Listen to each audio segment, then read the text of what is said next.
Now the moment we've all been waiting for. I am Nate Riggle, and you are listening to The Way of the Bonfire. All right, welcome to the podcast where we focus on bringing the world and its people together in the most meaningful and lasting ways possible, not so we can be sitting around singing Kumbaya, but so that more hardworking people can finally stop waiting to make the most of their lives. Now's the time. And today I want to focus on a topic that is near and dear to me. I've been very insecure at different times in my life where I felt like I had to prove something, even though I knew I was out of my depth. I felt like I was just playing at a game that was above my level. And so long in my life, I kept thinking, you know what? I'm determined. I can just push and push and push. And eventually I'll make it work, even if I'm not as talented, even if I don't have as many connections, even if I'm not as accepted. I can just push and I'll show them. But then I learned something really amazing that is better than that.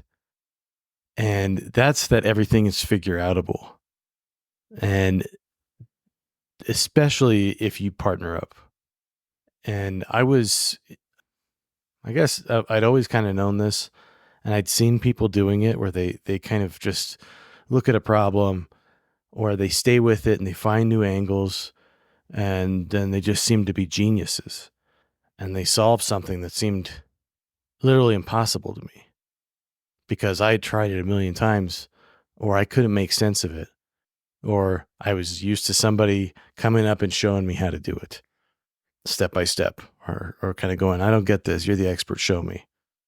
And I was in college and I had taken a bunch of sales and marketing and communications classes. That was kind of where I was focused, that in business.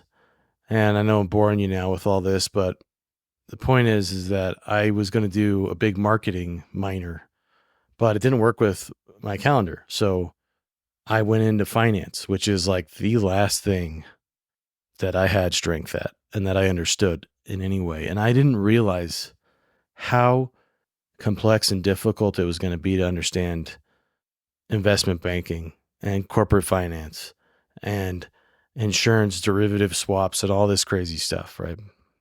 So I get into this group and these guys are all, that's the career they're going into. And so they're all just, I mean, a lot of them were just chest puffing, and it was very annoying because they didn't realize they were doing it. They were showing how much they knew about all these crazy financial principles and what drives markets and all these different things. And I'm sitting there on my first day and I'm like, what have I done? I am not supposed to be in this class. I'm not supposed to be in this program. And I'm like, halfway through this, like every single week, I'm just thinking, I really made a huge mistake here. I have not understood a word of what anyone said. And I'm like reading the textbooks and stuff, just trying to figure it out. Right. And it's just not coming together. And then about halfway through the semester, I had barely like squeaked by on some of the exams and stuff. And it's one of those things where it's kind of at the end of your degree. So they want you to get involved and do all these complex case studies. And some of the case studies were designed to trip you up. They were designed to get you to think outside the box, basically, where it's like, oh, normally these are the principles that we apply to this thing, this financial scenario, to figure out what the best thing is we should do and what we expect to happen on a pro forma basis. We're trying to teach us how to forecast and how to adapt when it's not just all textbook stuff. Anyway, they had us get partners, right? And that's just how it goes in school sometimes. And it's me And then this other guy that doesn't seem necessarily like the smartest person in the room. I was definitely not the smartest person in the room. And then another guy that was pretty smart, right? And he seemed to have it all figured out and dialed in. And we're working at night one night trying to figure out this dang case. And I had beat my head against the wall trying to understand from the little bit that I had figured out. I was like, this is the formula. This is how you're supposed to do this. This is supposed to work every time. I don't understand why they would give us something like this. And the guy with me that's he's just kind of chill, maybe a little bit of a goofball like me, but the smart guy's also just beating his head against the wall. And he's like, I know it doesn't make sense. And he and I are just like feeding off of each other's negativity. And this chill guy goes, I'm about to regulate on this thing. Don't you worry. And he starts putting in all this stuff into these different spreadsheets. And we're like, yeah, that's what we did. And he's like, okay, so now that we have that out of the way, that doesn't work, let's look at this from as many different angles as we can. And he keeps looking at the thing. He stays with the problem after me and the other guy had just given up after hours. And he starts trying all these different things. And we're like, what are you doing, dude? He starts trying all these abstract angles and like just ridiculous stuff. And he starts doing stuff that's like just the opposite of what you think you should do. He's being really irrational. And he stays with the problem. And he just believed that he will not walk away until he'd solved it. We thought we had that determination, me and the other guy. But it turns out we didn't. And I learned from him, this guy, that you got to create your own approach sometimes. You have to try an abstract angle.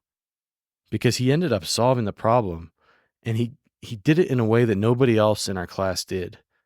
And the instructor was like, this is exactly what I was looking for. A different way of coming at a problem that seems unsolvable. And what I learned was, number one, partner up. That will really help you figure things out. Don't be the guy that's just a freeloader, obviously, but use resources beyond what is suggested. Not to cheat or miss out on your learning or anything, but to increase your perspective and available knowledge and capability. You have to use tools that have nothing to do with your subject. That's what he was doing, or the industry, to help him. And it just opened my eyes. It was like, this guy's not a genius. He just knows that everything is figureoutable. And he's willing to try so many different things and leverage stuff from other resources to look past what everyone says is the only way to do this. And in those cases, sometimes that is the only way not to do it. That's the worst way to do it. What everyone says is the only way to do it. And I've seen that countless times in business, in my life, in relationships. Realize that you are not boxed in. You're not boxed in. It just feels like you're boxed in. It's an illusion. Go get them.